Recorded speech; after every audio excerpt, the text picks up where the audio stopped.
নামাজ পড়ি 1,00,000 লোক সেদিন দেখিয়ে দেব। শাটাভাঙা খ্যাত হুমায়ুন শুক্রবার জুলাই জুম্মার নামাজের সময় দাঙ্গা লাগাতে চাইছেন। শান্ত বাংলায় নতুন অশান্তির আগুন জ্বালানোর চেষ্টা নাকি শুধুই রাজনৈতিক শক্তি প্রদর্শন? মুর্শিদাবাদের রাজনীতি কি আবার এক বিপজ্জনক মোড়ের দিকে এগোচ্ছে?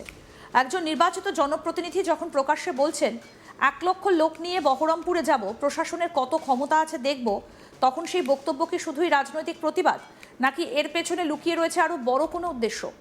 আর সব থেকে বড় প্রশ্ন, হুমায়ুন কবির কি এমন এক পরিস্থিতি তৈরি করতে চাইছেন যেখানে হিন্দু মুসলিম সম্প্রীতি নষ্ট হবে? তিনি কি ইচ্ছাকৃতভাবে উত্তেজনা ছড়িয়ে দাঙ্গার পরিবেশ তৈরি করতে চাইছেন?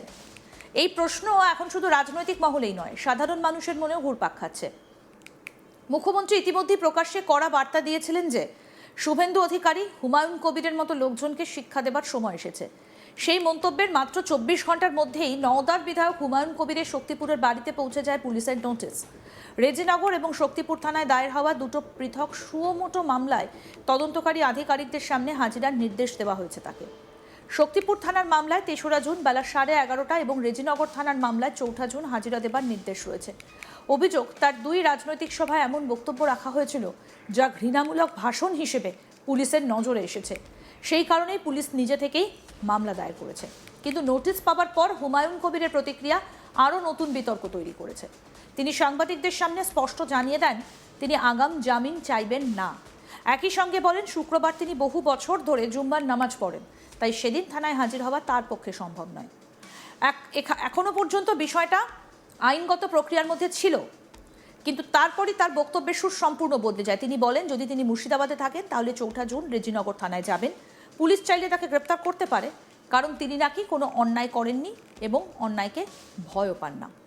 এরপর আসে সেই বহুল আলোচিত হুঁশিয়ারি। তিনি বলেন যদি বেশি বাড়াবাড়ি হয় তাহলে মুর্শিদাবাদের জেল চলো জেল ভরো আন্দোলন হবে। শুধু তাই নয়, তিনি দাবি করেন 1,00,000 মানুষ নিয়ে বহরমপুরে যাবেন। প্রশাসনের কত ক্ষমতা আছে তা তিনি দেখে নেবেন। কি বললেন এজেউপি বিধায়ক হুমায়ুন কবির, শুনব। না, আমি জামিনের জন্য আবেদনও করব না। আর যে থানা ডেকেছে শক্তিপুর থানাতেও যাব না। আমি 3 তারিখে শক্তিপুর থানা ডেকেছে, 3 তারিখ বোধহয় শুক্রবার, তো যাওয়ার না। 4 তারিখটা সম্ভব হলে যদি এখানে থাকি তাহলে রেজিনগর ডেকেছে 4 তারিখে রেজিনগর থানায় যাব। অ্যারেস্ট করলে করবে, ওসব নিয়ে পরোয়া করে না। হুমায়ুন কবির ওসব নিয়ে কোনো পরোয়া করে না, অন্যায় করে না, অন্যায় বরদাস্তও করে না। আর কেউ হুমায়ুন কবিরের সঙ্গে পাঙ্গা লিতে আসলে নেবে। আমি প্রস্তুত আছি, হ্যাঁ প্রস্তুত আছি আমি, কোনো অসুবিধা নেই। আর জেলের কথা আমি তো বলেছি, এরপরে বেশি বাড়াবাড়ি করলে এই মুর্শিদাবাদ জেলায় জেল ভরো জেল চলো আন্দোলন করব। 1,00,000 লোক নিয়ে বহরমপুরে যাব। প্রশাসনের কত ক্ষমতা আছে, কটা জেল আছে আমাদেরকে, আমি যাব সামনে, আমার সঙ্গে লোক যাবে কিনা দেখিয়ে দেবো। আমি একদম ডাক দিব যেদিন প্রয়োজন হবে, জেল চলো জেল ভরো, বহরমপুর সেন্ট্রাল জেল চলো না। প্রশ্ন উঠছে, একজন জনপ্রতিনিধি কি এভাবেই প্রশাসনকে প্রকাশ্যে চ্যালেঞ্জ করেন? আরো বড় প্রশ্ন, কেন তিনি 1,00,000 মানুষের কথা বলছেন? রাজনৈতিক সমাবেশের কথা বলা এক বিষয়, কিন্তু এমন ভাষা কি উত্তেজনা বাড়ানোর ঝুঁকি তৈরি করে না? কি বলছেন আমাদের প্রতিনিধি সব্যসাচী, কি প্রতিবেদন তুলে ধরলেন, আসুন শোনাই আপনাদের। আবারও হুমায়ুন কবিরের গলাতেই অন্য সুর। এবারে 1,00,000 সমর্থকদের নিয়েই মুর্শিদাবাদ অচল করে দেবে, মুর্শিদাবাদেই চলে আসবে, এমনটাই কিন্তু জানিয়েছেন। জেল ভরো আন্দোলনে নামবেন হুমায়ুন কবির। আবারও আলাদা সুর হুমায়ুন কবিরের গলায়। হুমায়ুন কবিরকে আমরা বিগত দিনে যে দেখেছি যে মুখ্যমন্ত্রী শুভেন্দু অধিকারী বিধানসভা থেকেই কিন্তু কড়া ভাষায় হুঁশিয়ারি বার্তা দেন। তার বিস্ফোরক মন্তব্য এবং সাঁটা ভাঙা মার যে কথা তিনি বলেছিলেন সেই পরিপ্রেক্ষিতেই, এবং বিগত দিনেও তিনি একাধিকবার বিস্ফোরক মন্তব্য করেছেন, সেই কারণে কিন্তু তিনি খবরের শিরোনামে। আর তার বিরুদ্ধে আইনি পদক্ষেপ কিন্তু গ্রহণ করেছে মুর্শিদাবাদ পুলিশ প্রশাসন। তার বাড়িতে যেমন নোটিশ পাঠানো হয়েছে, সেই রকমই কিন্তু এই যে ইউপির যে নেতৃত্ব যে বক্তব্য নিয়ে রাজ্য রাজনীতি তোলপাড় হয়ে আছে হুমায়ুন কবিরের, সেই বক্তব্য কিন্তু তিনি রেখেছিলেন রেজিনগর বিধানসভার কাশীপুর বলে যে গ্রাম, সেইখানে কিন্তু একটি জনসভা থেকেই তিনি বলেছিলেন বিজেপির কার্যকর্তাদের উদ্দেশ্যেই যে সাঁটা ভাঙা মার দেবেন।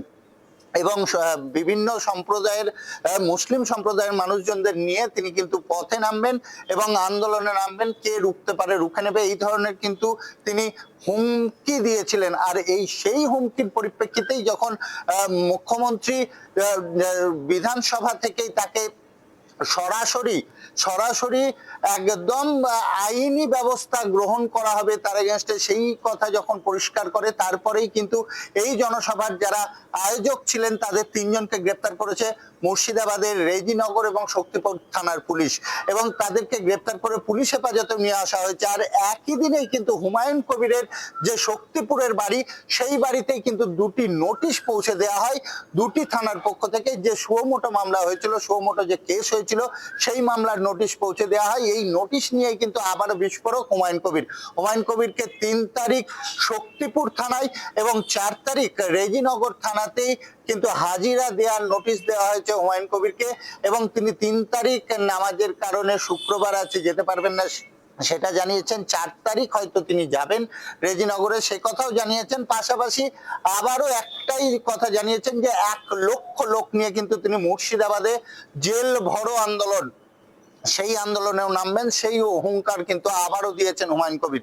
সেই ভিডিও কিন্তু আবারও প্রকাশ্যে এসছে। কাজেই তার আগেই কিন্তু হুমায়ুন কবিরের মুখে শোনা যায় যে তিনি কাশীপুরের সভা থেকে যে বক্তব্য রেখেছিলেন, তার যে বক্তব্যের মধ্যে যে মুসলিম সম্প্রদায়ের মানুষজনদের নিয়ে তিনি আন্দোলনে নামবেন, তিনি আন্দোলন দেখাবেন, বিক্ষোভ দেখাবেন, কি সাঁটা ভাঙা মার দেবেন, এই কথা যেমন বলেছিলেন, সেই কথাটার কিন্তু তিনি একটু হলেও তার সুর নরম করে তিনি জানিয়েছিলেন সেই কথাটি বলা তার ভুল হয়েছে। কিন্তু তার যে বক্তব্য, যে পরিপ্রেক্ষিতে তিনি বক্তব্য রেখেছিলেন, যে মুর্শিদাবাদে বিজেপি কার্যকর্তারা তার যে বাবরি মসজিদের প্রস্তাবিত স্থান, সেই স্থানের উল্টো দিকেই বিজেপির কার্যকর্তারা তাকে ব্যক্তি আক্রমণ করেছেন, এমনই কিন্তু অভিযোগ তুলেছিলেন। আর সেই পরিপ্রেক্ষিতেই তিনি কিন্তু কাশীপুর সভা থেকে এই মন্তব্য করেছিলেন, সে কথাও তিনি জানিয়েছেন। তবে আবারও তার একটি ভিডিও সামনে এসছে, তিনি সরাসরি বলেছেন 1 লক্ষ লোক নিয়ে জেল ভরো আন্দোলন করবেন। তাহলে কি ডাক দিতে চাইছেন হুমায়ুন কবির? এবং 3 তারিখ এবং 4 তারিখ শক্তিপুর এবং রেজিনগর থানাতে তার সশরীরে হাজির হওয়ার কথা কিন্তু পুলিশ নোটিশ ধরিয়েছে, হাজির হওয়ার কথা আছে। তিনি উপস্থিত হচ্ছেন কিনা সেই বিষয়ে দেখতে হবে। তিনি কিন্তু বলেছেন যে 3 তারিখ শুক্রবার হওয়ার জন্য হয়তো তিনি উপস্থিত হতে পারবেন না, কিন্তু 4 তারিখ যেতে পারেন, এবং তার পাশাপাশি কিন্তু 1 লক্ষ সমর্থকদের নিয়েই তিনি নামবেন, সে কথাও কিন্তু জানিয়েছেন। এখন দেখার যে রাজ্য রাজনীতি কোন দিকে এগোয়, আর হুমায়ুন কবির এই 3 তারিখ বা 4 তারিখ কোন রকম আন্দোলনে নামছেন কিনা সেই বিষয়টাও কিন্তু এখন দেখার। আরও আপডেট পেতে দেখতে থাকুন আজ তাক বাংলা, সাবস্ক্রাইব করুন।